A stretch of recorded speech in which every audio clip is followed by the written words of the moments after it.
4 jours après l'exécution sommaire des deux ressortissants franco-marocains qui se sont trouvés dans les eaux territoriales algériennes, on sait de plus en plus sur cet incident dramatique. Premièrement, nous savons maintenant, il est presque quasi certain que les 4 ressortissants n'ont pas tenté de fuir les gardes-côtes algériens. Au contraire, ils étaient en discussion avec eux et pour leur demander la direction à prendre pour revenir à la marina de Saïdia. Et, et effectivement, les gardes-côtes leur ont indiqué la direction. D'ailleurs, le survivant a bien souligné que son frère, en parlant avec les gardes-côtes, a fait signe à son frère de se diriger vers l'ouest. Ce n'est qu'après que tous les jet skis se sont trouvés dans la direction Saïdia que le feu a été ouvert sur eux. De sources bien informées, la décision de tirer sur les 4 franco-marocains est venue de très haut, de la plus haute pyramide décisionnelle militaire. Le chef de patrouille aurait contacté son supérieur pour lui dire qu'il y a 4 individus dans les eaux territoriales. Il leur a demandé de quelle nationalité. Alors le chef de patrouille aurait répondu qu'apparemment ils sont des Marocains. Il lui a dit attendez, ne coupez pas. Il avait contacté son supérieur et le supérieur a contacté, paraît-il, notre autorité militaire, et à la fin la décision est venue d'exécuter purement et simplement les 4 franco-marocains. Sauf qu'il y a un qui avait quand même échappé et les gardes-côtes marocains se dirigeaient vers le lieu de l'incident. Les Algériens ont pris le 3e jet skieur qui était blessé, l'ont mis dans leur Zodiac et ils sont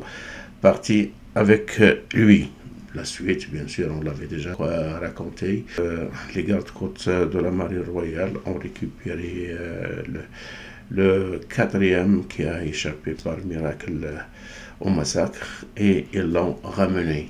Il y a eu un silence pratiquement de tous les côtés, que ce soit du côté algérien que du côté marocain pendant pratiquement 3 jours. Mais hier, la France a apporté son soutien aux familles des victimes et elle avait confirmé qu'il y avait un mort français et un autre qui est détenu. Ce fut suite à une question qui a été posée au Quai d'Orsay. Nous allons vous lire la question et vous allez la voir sur l'écran. Pouvez-vous donner des détails sur l'incident en début de semaine qui a concerné des ressortissants français à la frontière entre le Maroc et l'Algérie? Est-ce que vous êtes en contact avec les autorités algériennes? Avez-vous une réaction? Avez-vous des consignes pour les Français concernant la frontière entre le Maroc et l'Algérie? Et la réponse fut: nous avons appris le décès de l'un de nos ressortissants et l'incarcération d'un autre compatriote en Algérie. Le centre de crise et de soutien du ministère de l'Europe et des Affaires étrangères et nos ambassades au Maroc et en Algérie sont en contact étroit avec les familles de nos concitoyens, à qui nous apportons tout notre soutien. Nous leur avons exprimé nos condoléances. Nous sommes en contact avec les autorités marocaines et algériennes. Le parquet a été avisé. Il appartiendra à la justice de faire toute la lumière sur les circonstances de ce drame. Le Maroc a eu presque la même réaction et le parquet marocain a ouvert une enquête judiciaire. Ceci dit, si ce sont des ordres qui ont été donnés de haut lieu pour pouvoir exécuter les Marocains qui se sont trouvés par accident à l'intérieur enfin des eaux territoriales. Si ces informations sont vraies, alors l'Algérie vient de commettre ni plus ni moins qu'un crime d'État.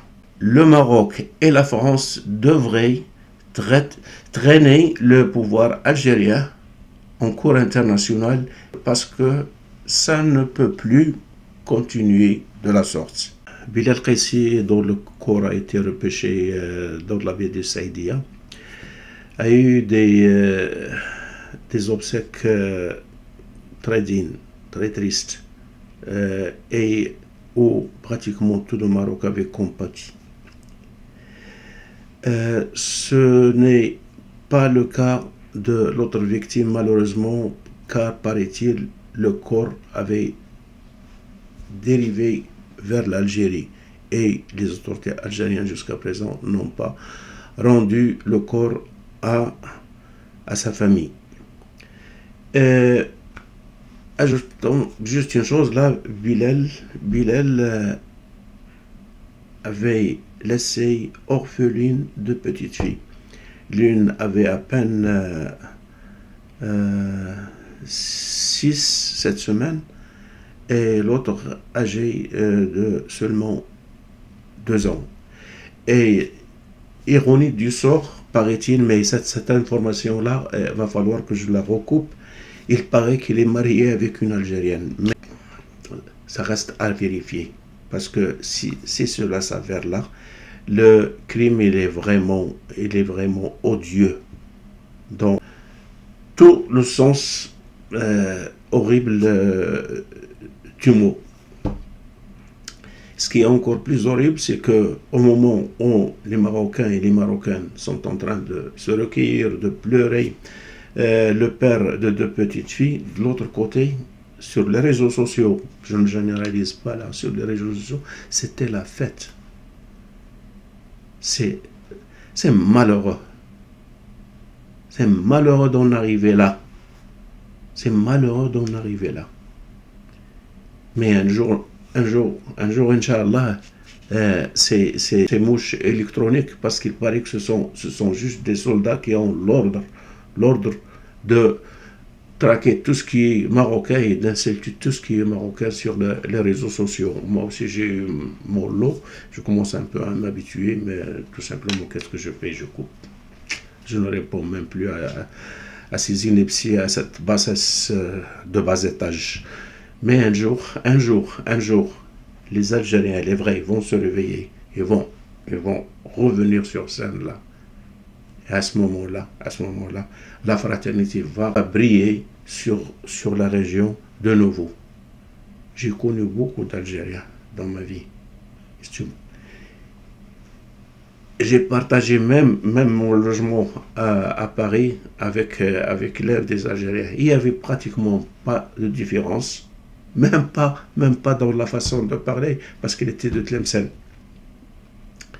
Et je n'arrive pas à admettre qu'il peut y avoir d'autres Algériens qui pourraient descendre si bas pour se réjouir de la mort de deux frères. Parce que Oujda, d'où sont originaires les victimes, Oujda, c'est la ville qui a le plus soutenu l'Algérie dans sa lutte pour avoir son indépendance et pour en arriver là aujourd'hui. Merci beaucoup d'avoir suivi cette vidéo et à la prochaine.